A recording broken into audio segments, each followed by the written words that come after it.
Hello and welcome to Unacademy, a one stop destination for the English medium civil services aspirants. A very good morning and welcome to the most detailed Hindu analysis on YouTube. So, let's begin our discussion by first looking at the topics that we are going to discuss. From the Delhi edition of the Hindu, I have chosen a total of 8 articles for a detailed analysis. So, let's cover them one by one so that you don't have to go back and read the newspaper again. If you guys are liking our initiatives, do support us by liking the video and do subscribe to our channel. Now, before we start the discussion, I have a very important announcement. Unacademy is presenting the Unacademy UPSC Summit, which will be conducted on the 5th and 6th of July, that is today and tomorrow, on the Unacademy app. This gives you an opportunity to take live sessions from your top educators and as well as from bureaucrats, retired diplomats, and as well as from senior military officers and from toppers to learn about the strategy that is needed to crack the elite civil services examination. You can take a look at the list of esteemed speakers who will be conducting special classes and sessions mainly focused on inspiring the candidates, motivating the candidates, and giving the right strategy and inputs to help you crack the IAS exam.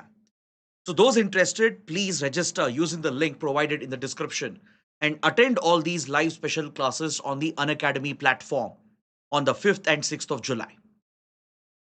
And if you want the PDF of the Hindu analysis, please join my Telegram channel by scanning the QR code. After the session ends, I'll be sharing the PDF over here. So let's get started and look at the first article. Let's look at this important column from page number 6. This column, written by Sanjay Hegde, a senior Supreme Court advocate, focuses on the democratic backsliding which we are witnessing in the United States. I'm sure all of you are aware that just yesterday the US marked its Independence Day on the 4th of July. The US gained independence from colonial rule back in 1776. And since then, the US has been a cherished democracy, a country which cherishes its fundamental rights, liberty, and free speech and expression. If you look at the Declaration of Independence, which was drafted by the founding fathers of the US, it cherishes democratic values and principles. If you look at the Bill of Rights and the fundamental rights guaranteed in the American Constitution, it is very clear that United States has been the bulwark of democracy and a guiding example for democracies around the world. But today there are some disturbing developments happening in the US, and the writer draws a parallel with the emergency of 1975, which was seen in India, which marked a democratic blot, which was a dark chapter in Indian democracy. And the writer sees number of parallels between the developments that are happening in the US currently and the developments that preceded the 1975 emergency in India. So I feel the topic is very important for GS paper 2 polity, very relevant for even ethics under GS paper 4 with regard to the topic of constitutional morality. And in fact, some of the arguments are so beautiful in this article that it could help you in an essay as well. You can possibly expect an essay topic related to this. So let's dive deep into this article. We will go beyond the article, of course, and understand this topic in complete detail. So, first, what is the context? Let's understand the relevance of this article. As I said, the writer is referring to India's emergency from 1975 to 77 under then Prime Minister Indira Gandhi, which marks a dark chapter in India's democratic history. The writer points out how easy it is for a democracy to slide into authoritarian regime. Most of us, we take our free speech and rights and liberty for granted. Citizens generally tend to become complacent over a period of time. Institutions get compromised over a period of time, leading to democratic backsliding. All it takes is one crazy individual, one authoritarian leader to wipe out the gains of decades and centuries of struggle. It is this important lesson that this article teaches us. The writer is presenting the case of two democracies and the echoes of tyranny, drawing lessons from the 1975 emergency in India and how this applies to the rest of the world, and why it is important for citizens and the institutions in a democratic setup to stand up and hold the executive accountable. Why it is important to defend democracy day in and day out. Democracy can't be guaranteed just by a written constitution or by written laws. The laws in the constitution can be subverted, the institutions can be compromised, and in fact, the very same laws and constitution can be misused to enable the rise of a tyranny, enable the rise of an authoritarian regime. It is this stark warning that the writer is giving not just to the US, but to the entire world, including India. We need to draw lessons from history. And that is exactly what the writer is trying to stress upon. The constant fight between democracy and tyranny. The writer says, never take democracy for granted. Democracy is something that should be preserved and protected from generation to generation. If the citizenry becomes complicit, if institutions are compromised, that is when you will see a slow erosion of democracy and the parallel rise of tyranny and authoritarianism. So, this has a lot of contemporary significance. Don't think the topic is not relevant for the exam. Topic is extremely relevant given the developments that are happening around the world, where we are seeing a democratic backsliding, a erosion of democratic values and principles, including in one of the strongest democracies known, which is the United States. In fact, this could even be a possible essay topic, as I pointed out. The writer presents a very beautiful statement which can be directly lifted and given as an essay topic in the mains exam. In the article, the writer writes, tyranny thrives when institutions become hollow. So, this statement has a deeper meaning. It has deeper implications for a democratic polity. How authoritarianism can rise when democratic institutions become hollow from the inside. The writer argues that the threat for a democracy is not from the outside, it's not from some outside power, from external threats. It's primarily internal when institutions are subdued and subverted, and the laws and the constitution itself is misused to enable the rise of an autocratic regime. It is this internal threat that citizens have to guard against. Citizens have to stand up against any such backsliding that they witness in democratic values and principles. And we need to draw lessons from what happened in 1975 in India and apply this to the rest of the world. The writer argues that democracy is as strong as its institutions and its people, which is again a very strong and powerful argument and a very correct argument as well. You can't assume that liberty will exist forever. You can't assume that your fundamental rights are guaranteed forever. There might be a written constitution, there might be laws in place, but eventually, as Dr. Ambedkar also pointed out, it all boils down to the essential goodness of people, the goodness of leaders to follow the constitution and the law of the land. What if there are elements who come up, rise up in power, who don't respect the constitution and the laws, who seek to undermine them, who use the existing constitution and laws to subvert the institutions and erase democracy step by step in an incremental manner? See, many people, they have a very wrong assumption. There is a myth that rise of tyranny, rise of authoritarianism happens through violence and chaos, and it is expected to be a sudden overnight development. That is something you see maybe in countries in Africa or in even in West Asia.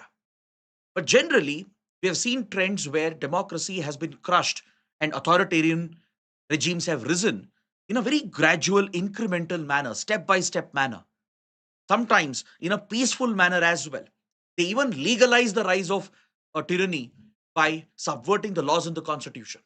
Essentially, they make it legal. This reminds us of what happened in Germany in 1930s. The rise of the Nazi party and Adolf Hitler was essentially enabled through democratic processes, through the laws of the land, through elections, through the constitution. Nothing was illegal per se. If you go strictly by the laws, the rise of Nazi regime and the rise of Hitler was perfectly legal and even democratic in some ways. But you all know what happened next. It is this creeping rise of authoritarianism that one should guard against in democracies like US and as well as in India. The writer points out that tyranny can emerge through legal channels itself. It might appear to be legal. It may not be a violent coup. It may not be engineered through a military capture of power, or it may not be through a civil war. It might be done by an elected government by misusing the laws and the constitutional provisions. And that is exactly what Prime Minister Indira Gandhi did in 1975. By capturing institutions one by one, by eroding the independence of key institutions like the judiciary, the parliament, and eventually by threatening the media, by silencing the media, which is a key pillar of a democracy. And even before the citizenry can realize what has happened, they would already be living under an authoritarian rule. So, history, according to the writer, may not repeat itself exactly as it happened before, but definitely it sends out echoes of the past. And if you don't listen to these echoes of the past, if you don't pay attention to it, that is when democratic countries are going to pay a price. So, to prevent the rise of tyranny, it is very, very critical for the people of the country and the institutions, the democratic institutions, which are vested with the responsibility to protect democracy, to stand up and hold the government and the regime accountable. Now, this is where we need to look at 1975 India. What happened in the days preceding the emergency and what happened during the emergency. How this was essentially a legal tyranny, a lawful constitutional tyranny enabled by our own constitution, enabled by our own laws. When Prime Minister Indira Gandhi suffered a legal defeat, Allahabad High Court ruled against the Prime Minister, where a case was being heard alleging that she had won through electoral fraud, which would essentially lead to the Prime Minister resigning and stepping down.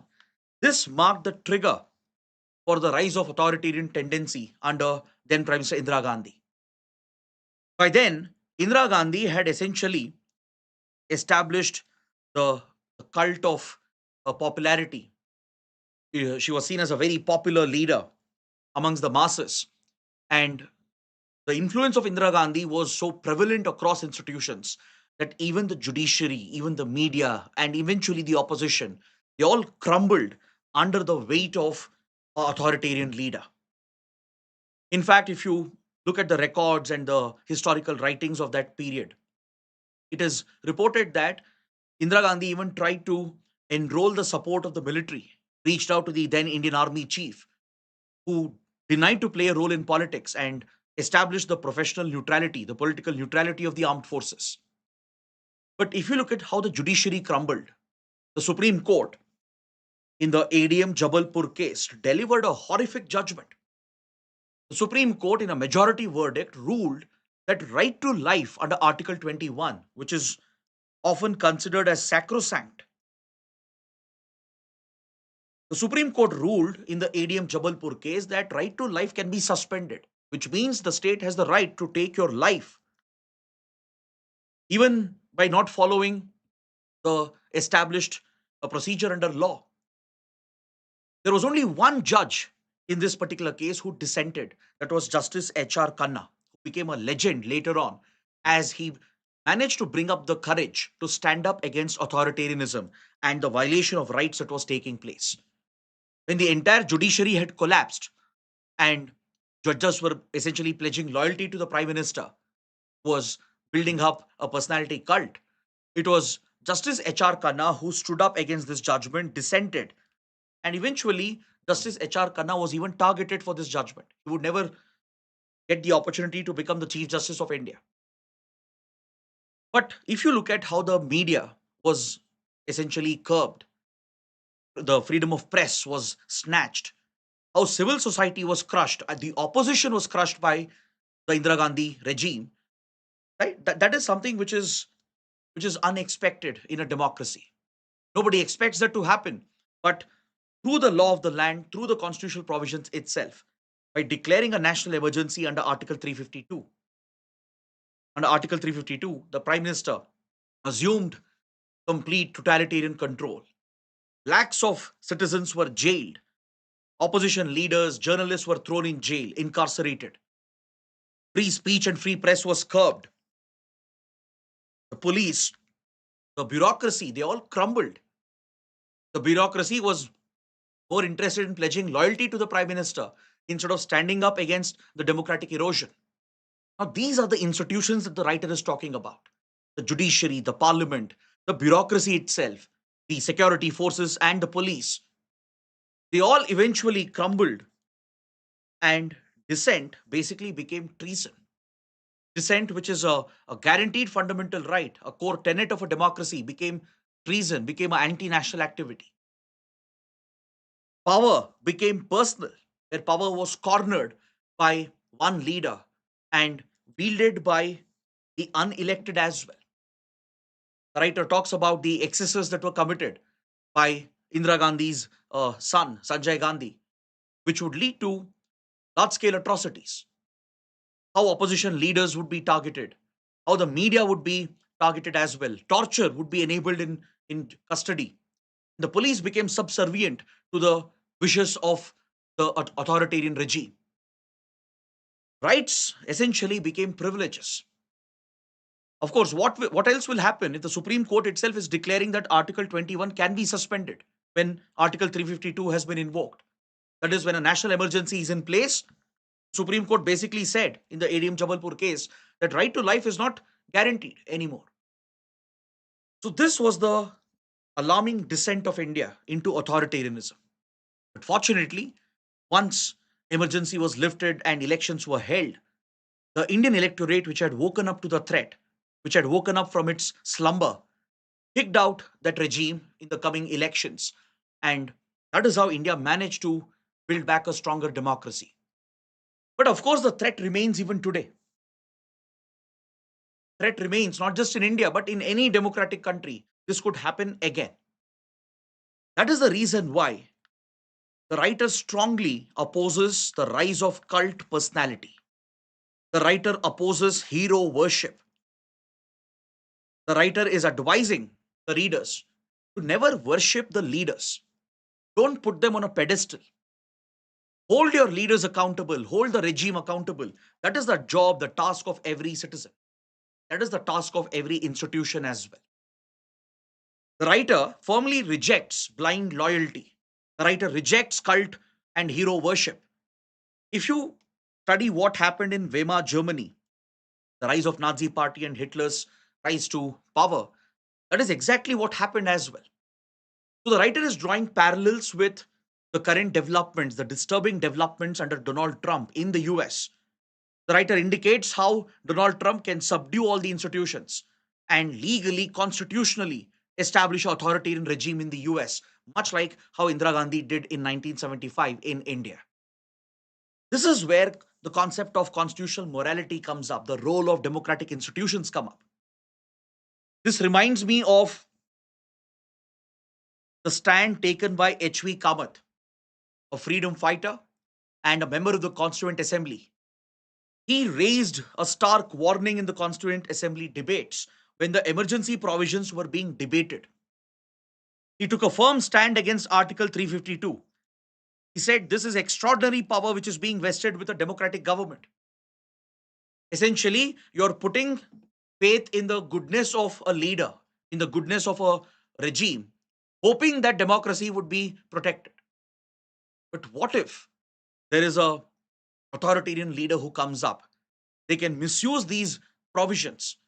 In fact, H.V. Kamath compared Article 352 with emergency provisions that were available in the Constitution of Weimar Germany, which Hitler would essentially utilize to enable the legal constitutional rise of a dictatorship. So H.V. Kamath was proven right in 1975 that institutions can be easily subverted and this can be done legally. None of it would be illegal. It would all be according to the law, according to the constitution. And this can become a weapon in the hands of authoritarian regimes. That was a stark warning given by H.V. Kamath about the disturbing emergency provisions, the lack of checks and balances in them, and how easily it could be hijacked by an authoritarian leader.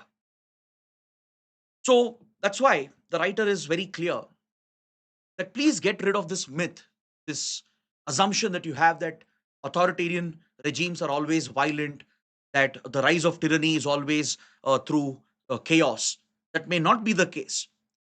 It can happen legally, legitimately, it can be done by subverting the constitution, misusing the constitutional principles, and more importantly, by eroding the institutions, by hollowing out the institutions. If judiciary can be threatened, if the opposition can be controlled, if the media can be subverted, that marks the death of democracy. And parallelly, if there is the rise of cult personality, right? You have all the ingredients to establish authoritarian regime even before the citizens can realize what has happened, even before citizens can realize that their rights have been snatched away. This is the deep concern that is coming up in the United States, a clear democratic erosion. The writer correctly points out that Donald Trump's erratic policies, right? There might be a larger disturbing intention behind it. Right now, if you look at the key democratic institutions in the US, more or less they have been compromised. In the US Congress, both in the Senate and in the House of Representatives, Trump has a clear majority. In the Supreme Court as well, majority of the judges are appointees of Donald Trump, loyal to the leader and the Republican Party.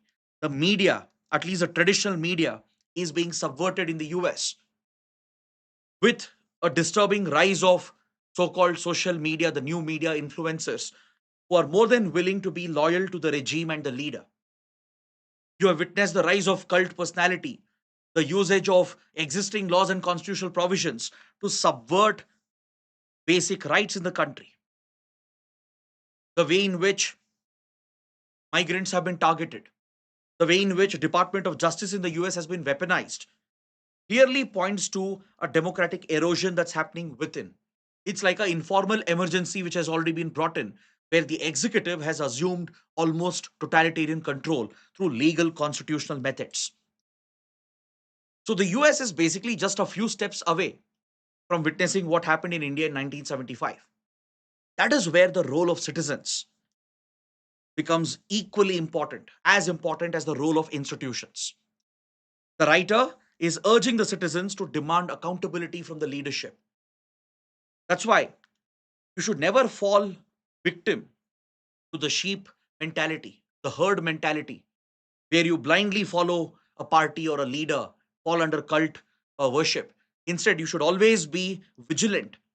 You should always exercise your democratic rights, your right to vote, your right to protest, your right to seek information.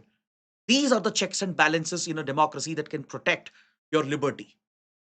Similarly, the institutions have to perform their role. The media should remain vigilant and independent.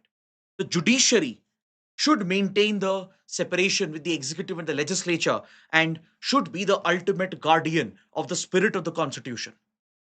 The judiciary should not merely interpret the laws, but it should protect the laws and the Constitution and the very spirit and the ethos of a democratic society. Similarly, the legislature, the bureaucracy, right, the whole government machinery has a responsibility. If they see such authoritarian tendencies, instead of pledging loyalty, they should stand up and rebel and stand with the citizens to prevent the democratic backsliding and erosion. So this statement, I feel, is very, very important, which you can directly use in your answers. Democracy must be reclaimed by every generation because over a period of time, citizenry becomes complicit. Now, you look at India. India had a difficult struggle against colonial regime. We won our freedom through great difficulty, through great sacrifices of our freedom fighters. But after instilling democracy in the country and the democratic values, over the decades, citizens have become complacent. They have taken democracy for granted. Right? We all have taken liberty for granted. This complacency is what can be exploited by authoritarian leaders. That's why the writer says that every generation should be instilled with the value of protecting democracy. You have to constantly involve yourself in democratic activism. And this could include the mere act of questioning the government, questioning the leadership, protesting against unfair rules and laws and policies. And that is how democracy can be protected by every subsequent generation. Every generation needs an experience in reclaiming democracy. Democracy is not something that will always exist. Democracy will erode if it is not reclaimed and protected constantly. So I feel this is a very powerful statement the writer is making. See, fortunately, in 1977, the people of India woke up to the threat. They realized what happened during the emergency period of 2 years. They voted out the government and restored democracy, and further checks and balances were created, for example, through the 44th Constitutional Amendment Act to prevent the blatant misuse of Article 352. But if the institutions and the people don't remain vigilant, such developments could easily be repeated in any country. And that is the stark warning that the writer is giving out. If we don't defend democracy, if we assume that someone else will do it, right? This is what happens when you're complacent. Even though you know what is happening, right? Even though you know that there is a clear erosion of democracy that's taking place, right? Be it in any country, there is an assumption amongst the people that someone else will stop it from happening, right? They will put blind faith in the judiciary, in the media, in the opposition, in the constitution, or they'll expect the civil society when they don't realize that they themselves are part of the civil society. Democracy is something that should be actively defended by each and every citizen. That is when the institutions will also stand up. Because, see, eventually, what are institutions? Institutions are also made up by people. Those who hold these key positions of power, especially those who hold key constitutional offices, they have a bigger responsibility to protect democratic ethos and hold the government under check and keep it accountable. This reminds me of a popular statement by Thomas Paine: let the law be the king, not men or not mobs, not some president or not some prime minister. Let the law be the king. If you don't believe in this principle, if you don't stand up for these values, you will see a erosion. You will see the decline into authoritarianism, a return to monarchy. You might remember Trump even posted through his official social media accounts crowning himself as the king of United States. Though it was meant to be a meme or a joke, one wouldn't be surprised if Trump was not kidding. And that is the warning the writer brings to us through this important article. Now, please take up this mains question based on what we have discussed. But in this question, I'll help you by discussing a model answer. I'll give you the approach that you can follow with the specific points mentioned. But I expect all of you to make use of this discussion to write an answer and practice your answer writing. So, what you can do is, if you read the question, right, the question is mainly focused on how democracies can be subverted, not just through coups or violence, but through legal and institutional capture. So that is a statement which has been given. The context is in the context of 1975 emergency of India and how it has global lessons. Why constitutional morality, institutional vigilance is important in a democracy. That is the focus of the question. So once you understand the demand of the question, you can start your answer by defining democratic erosion. What constitutes democratic erosion? Maybe give some examples. How judiciary can be subverted, how the media can be controlled. Give some examples, maybe by taking precedents from India's experience with emergency or any global example. Mention how laws are used to curtail liberty, how in a legal, constitutional manner, your rights can be curbed, your liberty can be taken away. So you're clearly illustrating that rise of tyranny may not just be through dictatorial route or through violence and coups, it can happen legally, constitutionally as well. And maybe even use a quote to enhance your argument. Then in the body, you have to provide specific details. You can break down the answer into how legal mechanisms are misused, give some specific details here.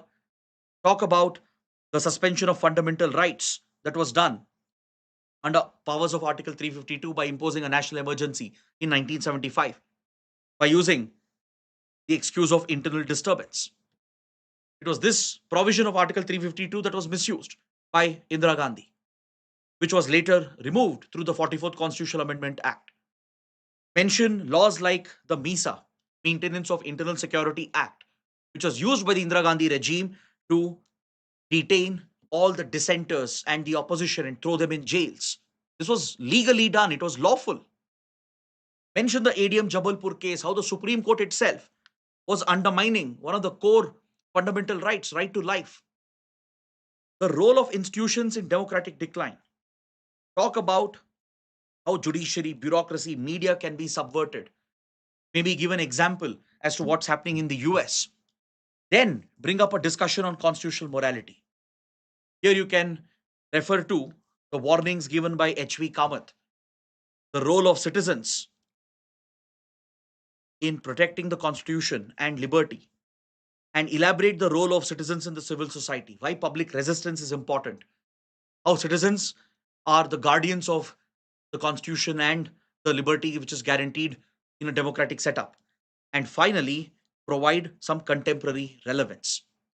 Focus on what's happening in US or similar developments in other countries, and highlight how personality cult and control over other organs of the state could lead to subversion of democracy and the rise of tyranny. And finally, conclude your answer by reiterating that core idea. The democracy needs to be reclaimed by every generation, that citizens and institutions are the final guardians of a democratic setup. You can even use the quote of Thomas Paine, right? And point out democracy is not something which you can take for granted. You can't be complacent about your liberty. It's something which has to be constantly protected. And for that, you need a vigilant citizenry, and you need an independent setup of institutions to protect the liberty that is guaranteed in a democratic setup. So this can be a good conclusion. So I hope you use the answer writing approach I've given to write and practice answers. Now let's look at another important article. Prime Minister Narendra Modi has visited a Caribbean nation, Trinidad and Tobago.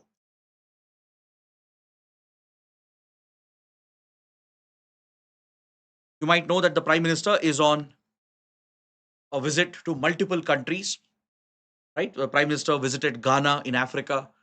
Now he's in the Caribbean. He'll be visiting Argentina as well, Brazil for the BRICS summit. So almost five countries are being covered by the Prime Minister in this back-to-back visits. And in Trinidad and Tobago, the Prime Minister has focused on the role of the Indian diaspora. He has paid tribute to the Indian community abroad. He has hailed the contribution of 35 million strong Indian diaspora, which is distributed around the world. Now, the point is, why did the PM do this in Trinidad and Tobago? That's because this Caribbean country is primarily made up of people of Indian origin. 180 years ago, batches of Indians were transported to these faraway islands by the British under the exploitative, brutal indentured labor system. Today, a large part of the Caribbean region is inhabited by the descendants of the Indian community, the Indian laborers who were transported and exploited by the British. And thus, across the Caribbean, you see a very strong Indian cultural influence and presence. If you look at the West Indies cricket team, right? If you look at the names of West Indian cricketers like Shiv Narayan Chandrapal and others, you might have wondered how come in such a faraway country people have Hindu sounding names, Indian sounding names. Then, if you're familiar with Caribbean culture, the food, the music, even the religion which is followed, right? It's quite similar to what you see back home in India. So, if you ever wondered what is that connection, it's because Indians were transported long ago, 180 years ago, and today across the Caribbean, especially in Jamaica, in Trinidad and Tobago, even in some South American countries as well, in the Latin America region, you find a very, very strong Indian community. So the Prime Minister has interacted with the Indian community here, announced few new initiatives to take forward India's close relations with the Indian community across the Caribbean. So before we talk about this, let's understand the role of the Indian diaspora, the presence and distribution of the Indian diaspora. Let's even talk about the indentured labor system, because the Prime Minister has brought up a mention of all these points during his address to the people of Trinidad and Tobago. Now, first, where is Trinidad and Tobago located? This can be a places in news question, a map based question in prelims. It's part of the Caribbean region, which is often referred to colloquially as the West Indies. It's very close to South America, located just off the shore of Venezuela. Right? Here you can see North America, the United States, the Florida region. Right? You can see Central America over here, the Panama Canal, and this would be South America. So in the Caribbean Sea, you have these islands that are spread out, often referred to as the Caribbean islands. So Trinidad and Tobago is one of the major Caribbean nations, a sovereign country of its own. You also have Jamaica, St. Kitts and Nevis, Barbados, and many others. And there are also other countries here, such as Cuba, Haiti, Dominican Republic, Puerto Rico, and the others. So in this region, Trinidad and Tobago has one of the highest members of Indian community amongst its population. The country is located just off the coast of Venezuela, very close to Guyana as well. Right? In the same region, you can see Suriname and French Guyana. Now, across all these countries, you find a strong Indian community even today. Even in Guyana, which was under the British, Indian laborers were transported to this country as well in large numbers. You might remember last year, just last year, Prime Minister Modi visited Guyana, met with the Indian community. Even in Suriname, there's a very strong Indian diaspora, the descendants of Indian laborers. They form a strong connect with India even today. In French Guyana as well, you find a strong Indian diaspora. Many of them still follow Indian culture, Indian practices, etc. Then across the Caribbean region, apart from Trinidad and Tobago, you also have Jamaica, as I said, St. Kitts and Nevis, Barbados, and others. And the Indian community has even spread to other nearby countries like Dominican Republic, even parts of Cuba and Haiti and Puerto Rico and others. So there's a very, very strong presence of the Indian community here. And it's all because of the indentured labor system of the British. See, in 1800s, Britain had, of course, become the predominant global power with colonies around the world from the Pacific to the Atlantic. So these British colonies and British enterprises such as East India Company, they were essentially dependent on African slaves to run and manage the colonial businesses and enterprises. Africans were brutally exploited under the slavery system. They were not even treated like humans, they were treated like products or commodities to be captured and traded in these slave markets. For example, in the infamous slave market of Zanzibar in Africa, where loyalty, British royalty, the British enterprises, they would buy and sell African slaves and exploit them across their colonies and essentially deny them basic human rights. But eventually, the abuse of African slaves led to an awakening in Britain, and eventually, the British Parliament in 1833 abolished slavery.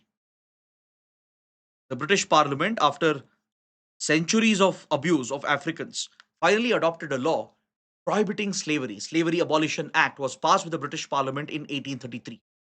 So all of a sudden, British enterprises and the British royalty, they lost their labor force. Right? They would never pay the African slaves. They would treat them as if they own them. Right? They would be owners of these African slaves. They would treat them like commodities. They would treat them as subhumans and exploit and violate their human rights at will. Now they could no longer do this freely as they used to do before. Now all of a sudden there was a need for cheap labor, a need to replace the African slaves. And the British came out with yet another exploitative system, which is the indentured labor system, also known as the Girmitya system. And this time the target would be Indians. They essentially replaced African slaves with Indians and continued slavery, or at least some sort of bonded exploitative labor in a different form. They would trick and deceive and dupe Indians to sign these labor contracts, promising lucrative jobs in foreign lands. In some cases, they would force and threaten and forcibly transfer Indians and their entire families to faraway colonies, especially those who were in jails, those who were not paying taxes. They would be rounded up by the British and they would be transported away to these faraway islands. In many cases, they would be deceived and tricked. with the job of with the offer of a lucrative job. These contracts would be like for 3 5 years. They would promise them to bring them back and pay them good salaries as well. But once they would transport them to these faraway islands, they would dump them over there, mistreat them, abuse them. They wouldn't pay their salaries. They wouldn't give them good living conditions, and they had no opportunity to return back ever. So under the Girmitya system, the indentured labor system, the first batch of Indian laborers were transported in 1834, just 1 year after slavery, African slavery was abolished. Now, can you tell me to which country were the first batch of Indian laborers transported by the British under the indentured labor system? Please mention this in the comments below. Let's see if you can answer this question. So, around the world, British colonies were flooded by Indian laborers, primarily from the region of today's Bihar, Uttar Pradesh, and Jharkhand, and as well as from the Madras presidency as well, and from different nooks and corners of India. But primarily, the Indians who were transported, lakhs and lakhs of Indian families, majority of them came from the Hindi heartland, the Bhojpuri heartland of Bihar, the Awadh region of UP, and parts of today's Jharkhand. This was the region which primarily contributed to indentured laborers. Then, as well as from other regions as well, from Bengal, from Northwest Frontier Province, from Madras Presidency, Bombay Presidency as well. Right? A lot of Indians were transported with their families and dumped on these British colonies that they controlled. So, from Fiji in the Pacific to South Africa and across East Africa in countries like Kenya, Tanzania, and the others, in countries like Mauritius in the Indian Ocean, and also in faraway countries, as you saw on the map in South America, in the Caribbean, from these Caribbean islands to South American countries that you have today, such as Trinidad, Tobago, then you have Guyana, Suriname. Across all these British colonies, Indians were transported and dumped. And the descendants of these Indian families are essentially the Indian diaspora today, the Indian community that maintains a close connection with India. Just look at this map, which depicts the movement and the forceful transportation of Indian laborers during the period of 1830s to early 1900s. For nearly a century, the British, they blatantly transported Indians, many times tricking them, deceiving them, or forcing them. They even pushed Indian laborers to Sri Lanka, Mauritius, across Southeast Asia, particularly for tea plantations in the Malaysia region. They needed cheap labor to maintain these British enterprises. In Mauritius, their focus was on sugar cultivation. Same with Fiji and across the Caribbean, South America region as well. Their main focus was to find cheap labor to run the sugar plantations in the factories, use them as cheap exploitative labor for construction and other projects across Africa. So, around the world, lakhs of Indian families were transported, and that is the reason why, one of the prime reasons why today India has a very well spread out and distributed diaspora.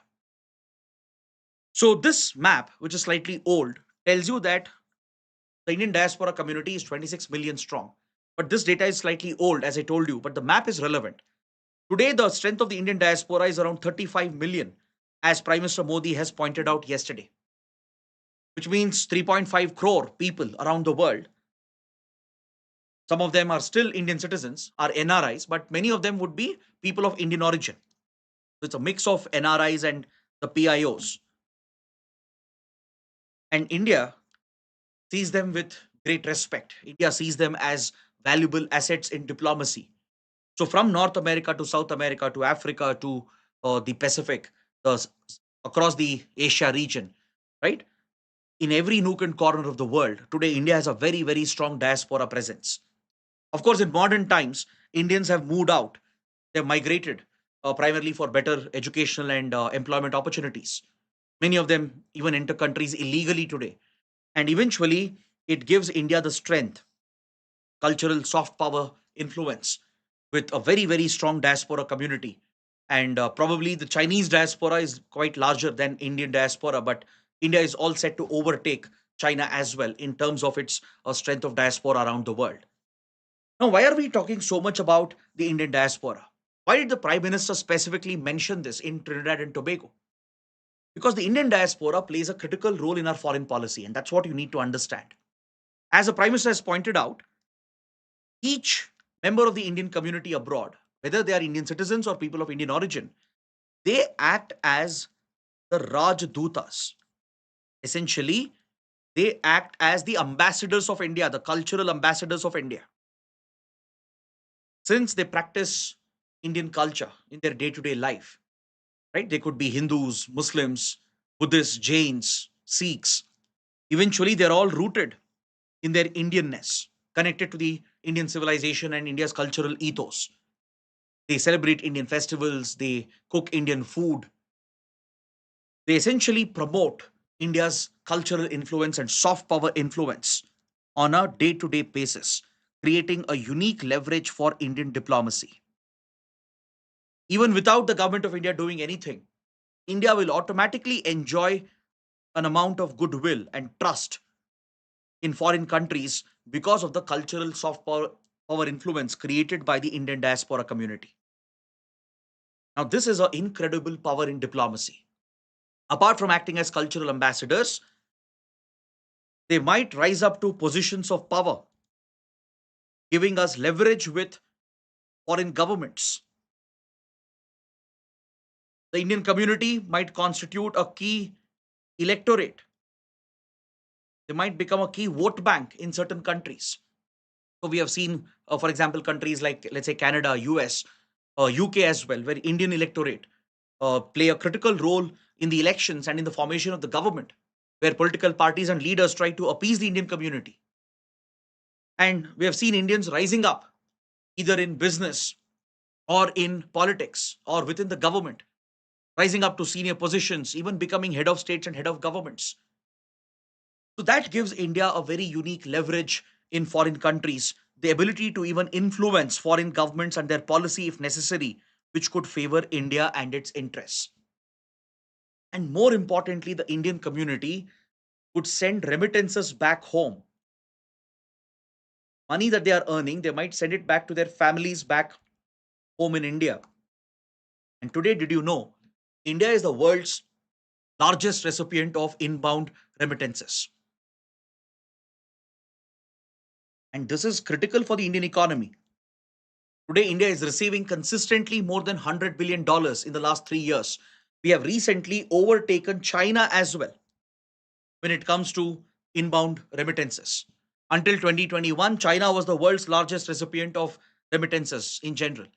But India has clearly overtaken China as well in the last few years.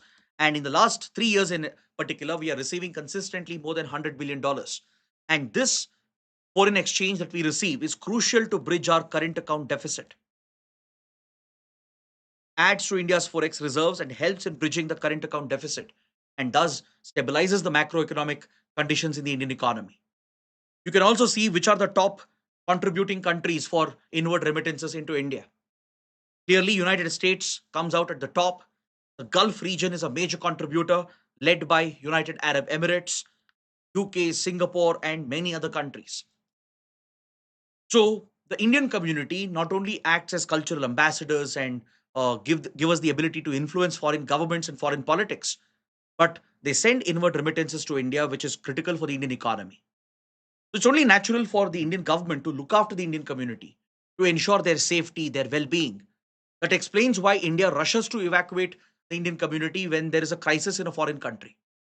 Let's say a war breaks out or a disaster strikes a country, we immediately launch evacuation missions. You saw that recently as well during the crisis in West Asia or the crisis in Ukraine or crisis in Afghanistan.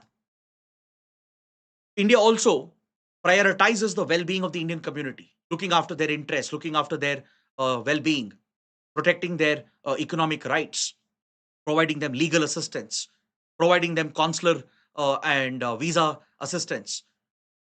So the Prime Minister has announced few initiatives in Trinidad and Tobago while paying tribute to the 35 million strong Indian community abroad. The Prime Minister has announced that India is setting up a database for the Girmithia community. India is finally creating a detailed database of the indentured laborers and their families. India is going to document the exact place and the ancestral families that left the country, and they would be mapped with the current generation of people of Indian origin abroad, so that they are able to trace back their cultural roots. India will be setting up this database of indentured laborers to try and identify these ancestral families who were transported by the British, locate them specifically to the place where they were transported from, where they belong to, and connect them with the country where they have moved, where subsequent generations, descendants are present, so that they can trace back their cultural roots to India. Then Prime Minister has also announced that India is rolling out the UPI payment interface in Trinidad and Tobago. India's UPI has already gone global. In fact, UPSC has already asked a prelims question on this in 2025 prelims.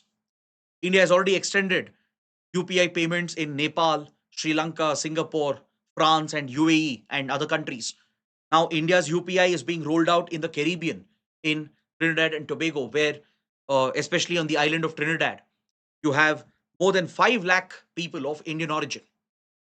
They would also be provided with the OCI card, the sixth generation Indian community. They would be eligible for the OCI status, overseas a citizen of India, where they would enjoy privileges such as visa free travel to India, and better access to the country and investments in the country as well, not just to visit the country for connecting with their ancestral roots, but also to find opportunities and invest in the country.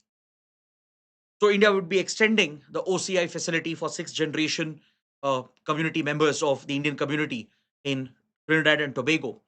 And the country is also marking the 180th anniversary of the arrival of Indian laborers in the Caribbean this year in 2025. So India would be part of these celebrations as well. And again, that tells you why this visit is so important to this Caribbean country. So please take up this practice question based on what we have discussed. The indentured labor system was a continuation of colonial exploitation in a different form. Discuss how this system contributed to the creation and distribution of the Indian diaspora across the world. Highlight the socio-economic and political roles played by these diaspora communities in their host countries. So clearly, there are three different parts to this question. So I hope all of you will be able to write a good answer, and please post your answers in the comment section. Now, let's quickly look at the other small articles in today's paper and wrap up the discussion. On the front page, we have this article related to international relations and Indian economy. India has informed the WTO that we are going to be levying reciprocal tariffs on the US. As you all know, Donald Trump has unleashed a tariff war against almost every key trading partner of the US. Earlier in March this year, the Trump administration announced around 26% tariffs on automobile exports from India. Few specific automobile exports from India were targeted by the US government with higher tariffs on these Indian exports. So this has hurt the Indian auto industry, especially the MSME sector, which produces most of the components and spare parts. Now, according to India, what the US has done is in violation of WTO rules and norms. See, under the GATT, the General Agreement on Tariffs and Trade, which is at the core of WTO, and also according to the Agreement on Safeguards, a country, when it is levying tariffs against another country, it has to inform the WTO and hold consultations before such tariff is levied. This is mandatory according to WTO provisions. Under the Agreement on Safeguard, we have Article 12.3 and Article 8, which clearly specify these obligations on a country. It helps create a level playing field. It helps create a fair trading order. So no one country can target the other unfairly. So when US levied these tariffs on India's automobile exports into the US market, the US neither informed the WTO nor it held consultations with India. Through consultations, you can overcome any distrust or any concerns and you can arrive at a mid ground. But the US never bothered to follow the agreement on safeguards. It didn't even inform the WTO and it never held consultations with India regarding the tariffs on automotive export from India. They have just levied these tariffs, which has started hurting the Indian automobile industry. So, under the WTO rules, now India reserves the right to invoke the powers of safeguards and protect our own industry by levying counter tariffs, by levying reciprocal tariffs. So, according to India's assessment, India suffered a revenue loss of up to $724 million because of the American tariffs. So, now India has chosen to American exports to India, and we are levying counter tariffs to recover this lost amount. Almost exactly $724 million is likely to be recovered by India by placing higher tariffs on certain American exports to India. Now, this is what you mean by reciprocal tariffs. Now, this tit for tat measure could derail the ongoing trade talks between India and US. See, the Trump administration has already threatened India with 27% tariffs across the board, across the spectrum, to target Indian exports to the US. India has a very significant trading relationship with the US. The bilateral trade volume is more than $100 billion. And best part is India enjoys a trade surplus, meaning the US is a critical export market for India, especially for our MSME sector, our agriculture sector as well. Even our manufacturing and services industry, they are heavily dependent on the American market for exports. So these tariffs threatened by Trump administration can completely derail our exports and significantly hurt our domestic industries. As of now, the Trump administration has paused the tariffs and a 10% flat tariff is applicable for all the trade partners. So India is rushing to negotiate a mini trade deal in order to prevent the impact of these tariff wars that Trump administration has triggered. Indian officials have recently visited the US. In fact, India US have a deadline that by 9th of July, which is fast approaching, they should be able to finalize a mini trade deal, or else the higher tariffs will kick into effect. So India is almost rushing with the US to finalize a mini trade agreement. According to reports, we are at the last stretch of finalizing a mini trade deal to avoid these deadly tariffs from the US. Parallelly, India has countered some of the tariffs with reciprocal measures, and it appears to be most likely a deliberate tactic by India, negotiating tactic to gain leverage over the US.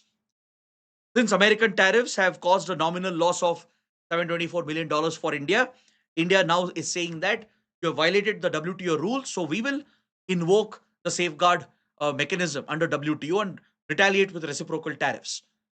This could give India the leverage in the ongoing trade talks. So, this is a developing story, so let's wait and watch as to what happens. Next, on page 11, please make a correction. On page number 11, under the economy section, we have this article that refers to the aluminum vision document and copper vision document, which has been brought out by the government of India.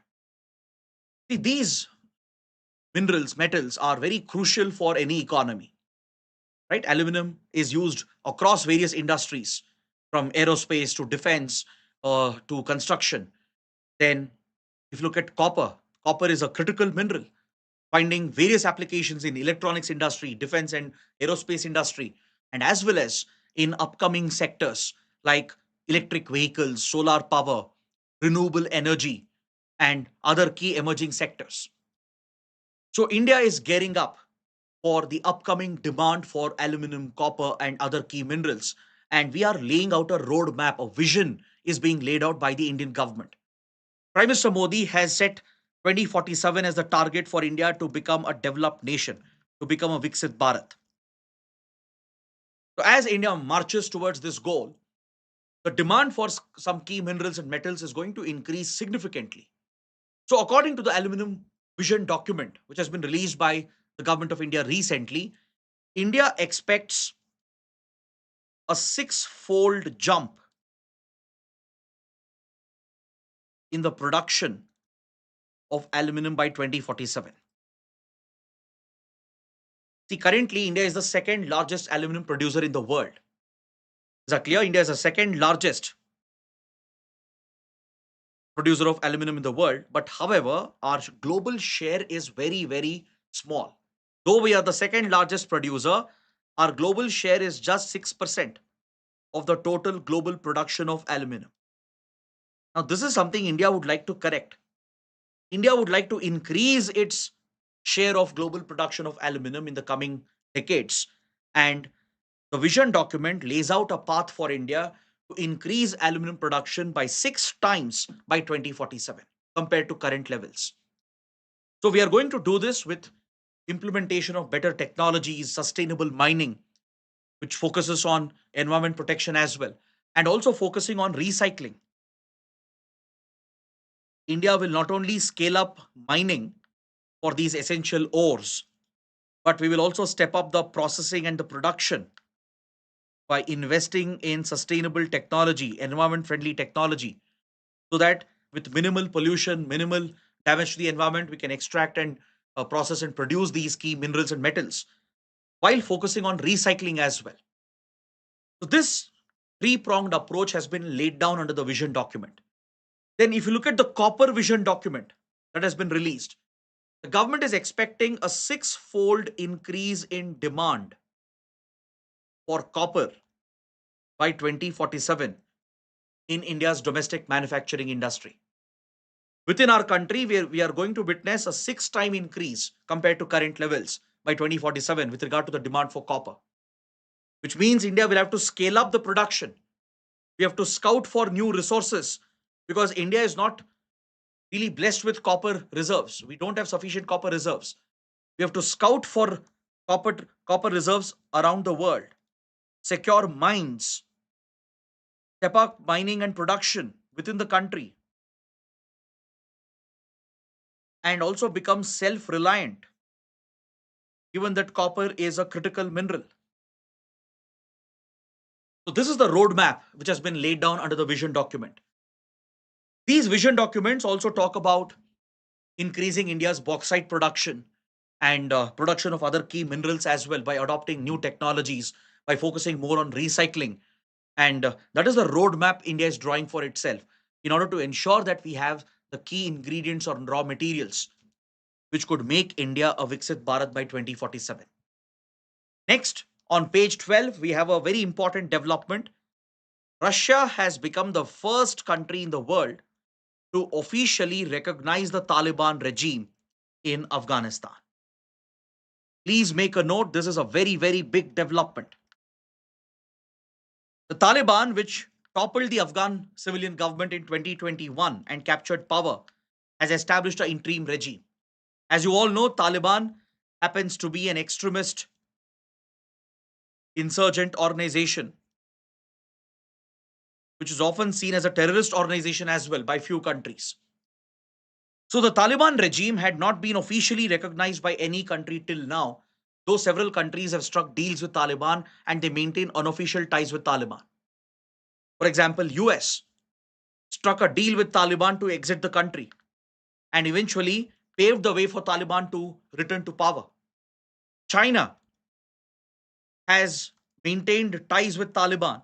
It has even allowed Taliban's ambassador to be stationed in Beijing, and China maintains unofficial diplomatic ties, though China has not given official recognition. Please note, China has not given official recognition to Taliban. Official diplomatic ties have not been set up, but it maintains very close relations, just one step short of official diplomatic ties. Same with all the other major powers, be it Iran, Turkey, European powers, Pakistan, India. India, if you look at India's position, India had a very complex history with the Taliban. Since the Taliban was largely seen as a puppet of Pakistan's deep state, the ISI and the Pakistani army, because especially when Taliban was in power for the first time from 96 to 2001, Taliban was seen to be nurturing and cultivating anti-India terrorist groups at the behest of Pakistan's ISI.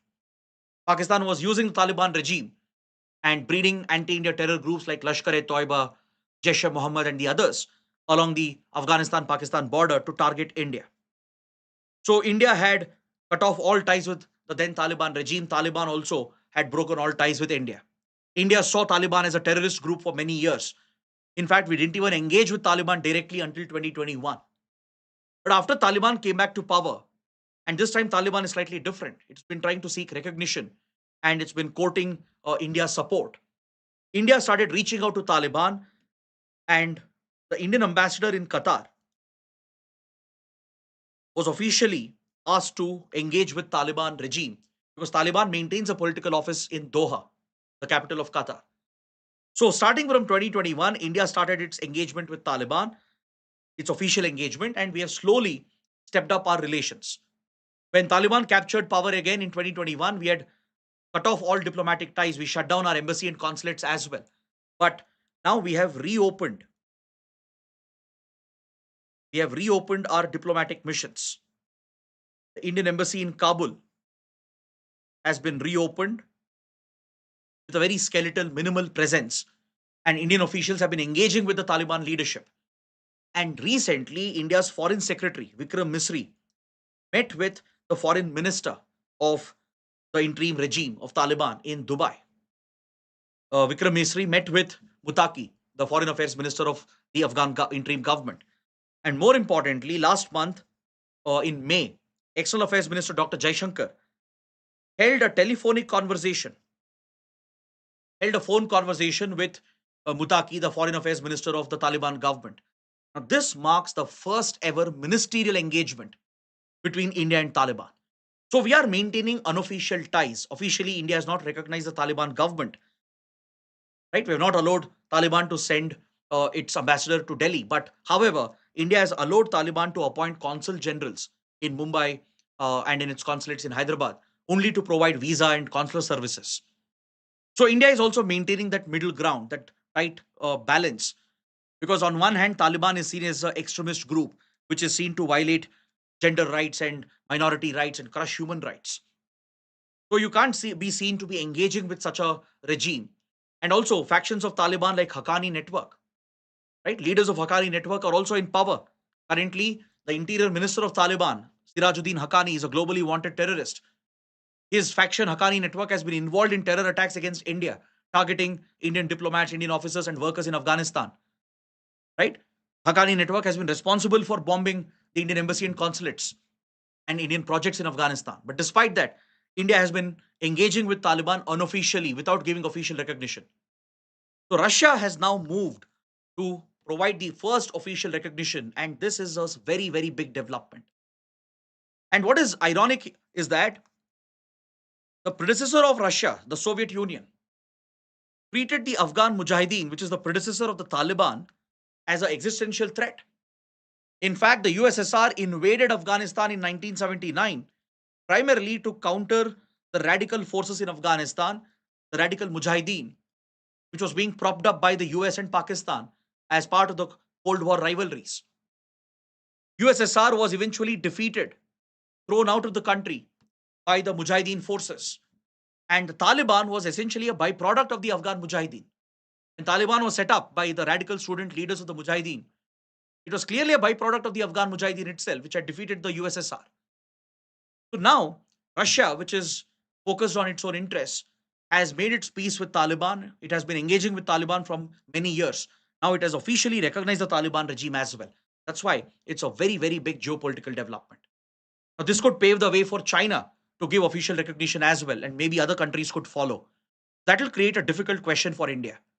Should India also officially recognize the Taliban regime, or should we continue with our balanced approach where we maintain unofficial ties without the diplomatic recognition? So, what do you think? Let me know in the comments. Now, coming to the prelim section, Nipah outbreak has been reported again in the state of Kerala. This can be an important topic for your prelims. Nipah virus disease is caused by the Nipah virus, and it is essentially a zoonotic illness where the virus jumps from animals to humans. A zoonotic jump is reported, and it is known to cause respiratory illness of an acute kind, which could even lead to encephalitis of the brain, which could become fatal. In fact, Nipah has a very high fatality rate. The mortality rates are pretty high. And the transmission from animals to humans primarily happens when humans come in contact with those hosts and reservoir animals and birds, which are considered to be the primary host and reservoir of the Nipah virus. The first ever outbreak of Nipah was in 1998 in Malaysia. In fact, the disease itself is named after this place in Malaysia called Nipah, where the first outbreak was reported. So it's a feature which is seen primarily in tropical countries. This outbreak spread to Singapore as well, and the primary source was identified as contaminated pigs. Pigs are considered to be the reservoirs of the Nipah, and those who come in contact with the fluids of these infected animals, right? Farm workers, those who work in slaughterhouses, those who consume the meat, they are at greatest risk of exposure and contracting the disease. And later, human to human transmission is also possible. The other outbreak, which is a very different variant of the Nipah, was seen in Bangladesh and India in the late 90s and early 2000s. So, in Indian states like West Bengal, then as well as in Kerala, repeated outbreaks are seen. In Bangladesh as well, such outbreaks have been seen. But in the case of India and Bangladesh, the primary cause is identified as the fruit bats, which are very common in the subcontinent. They are reservoirs of the Nipah again. So, coming in contact with the excretion of the fruit bats or the fruits that they have partially consumed, right? If humans were going to eat those contaminated fruits, especially fruits like berries or lychee or even dates or the syrup from the date palm tree, that's when the highest likelihood of contamination exists. And that's why outbreaks are predominantly concentrated in Kerala and regions around West Bengal. So, as I said, it leads to it leads to very serious symptoms, causing acute respiratory illness, leading to encephalitis and eventual death. As of now, there is no specific treatment or drugs to cure the Nipah disease.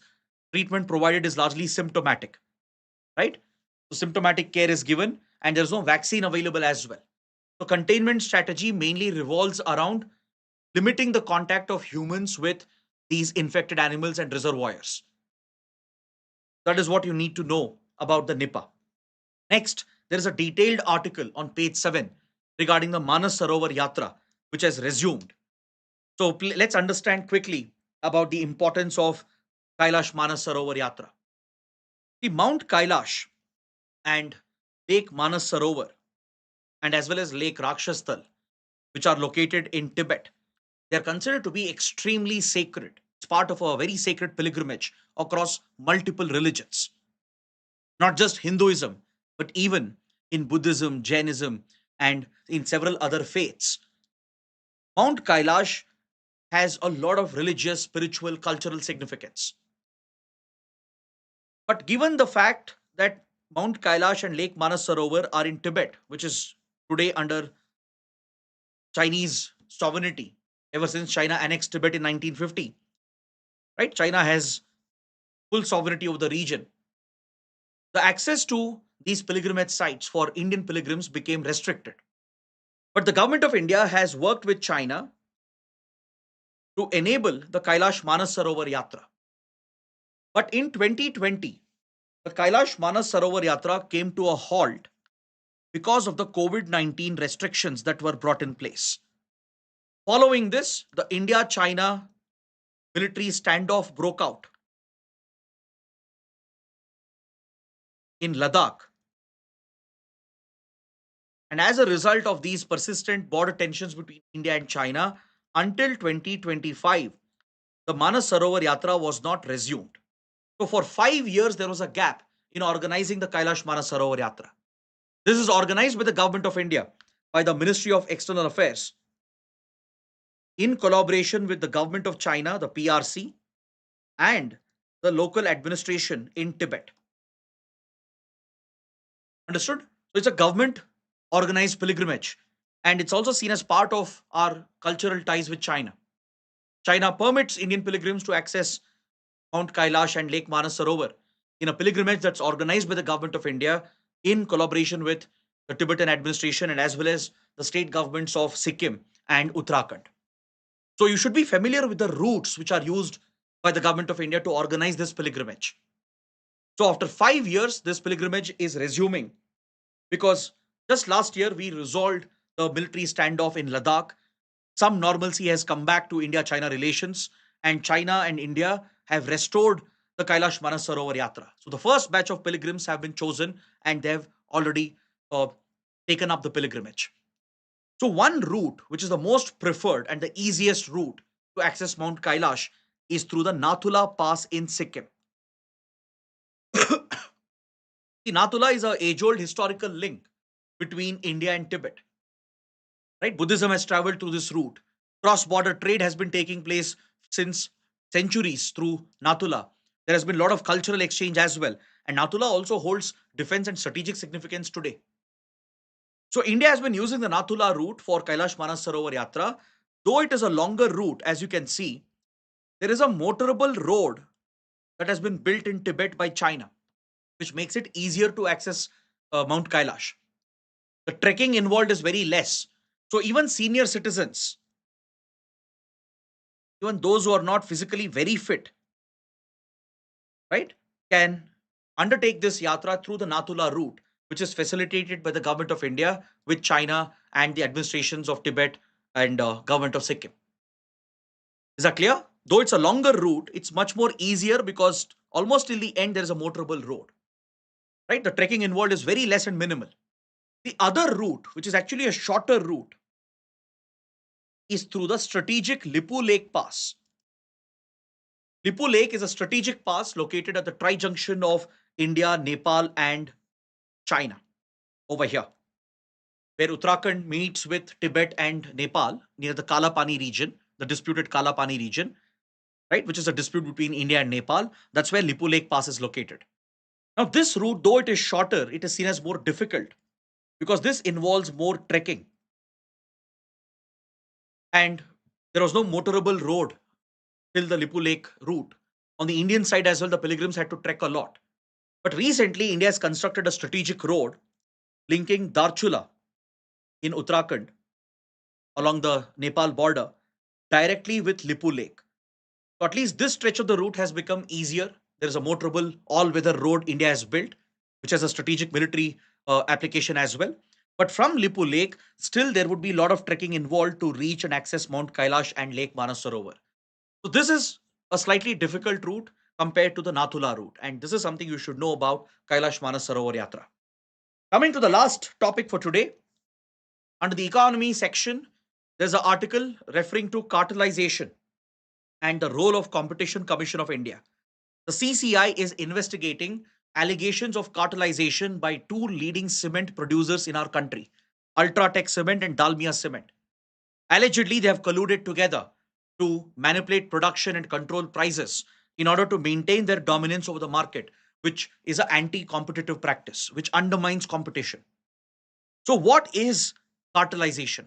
Cartelization is where two dominant players in a certain sector or with regard to a certain product, they collude, they come together to secretly control the production, limit the production deliberately to create artificial demand and fix the prices so they can continue to maintain their monopoly or duopoly, which is harmful to the consumer interests. This could stifle innovation, it could hurt competition in the market, and eventually customers would be affected by such cartelization. So, to act against these anti competitive practices, to tackle cartelization and other anti competitive threats, India has a statutory body which has been set up, the Competition Commission of India, which was established in the year 2003. It is set up under the Competition Act of 2002 and functions under the Ministry of Corporate Affairs. And its primary role is to protect the spirit of competition in the Indian industry. So it deals with illegal practices such as cartelization. It also regulates mergers and acquisitions to prevent any hostile takeovers. It essentially tackles the rise of a monopoly or even a duopoly to ensure that the market is fragmented, distributed, So there is enough scope for competition to thrive, which will benefit the consumers. Only when competition exists in the market will quality of the product or service be better. Only then the pricing would be favorable to the consumer. So that is the primary role of the Competition Commission of India. Please make a note of this. And on this note, I bring my discussion to an end. I hope this detailed analysis has been helpful. And please let me know what you think in the comments. And if you like the session, do press the like button. That is it for today. See you tomorrow. Till then, take care. Have a good day.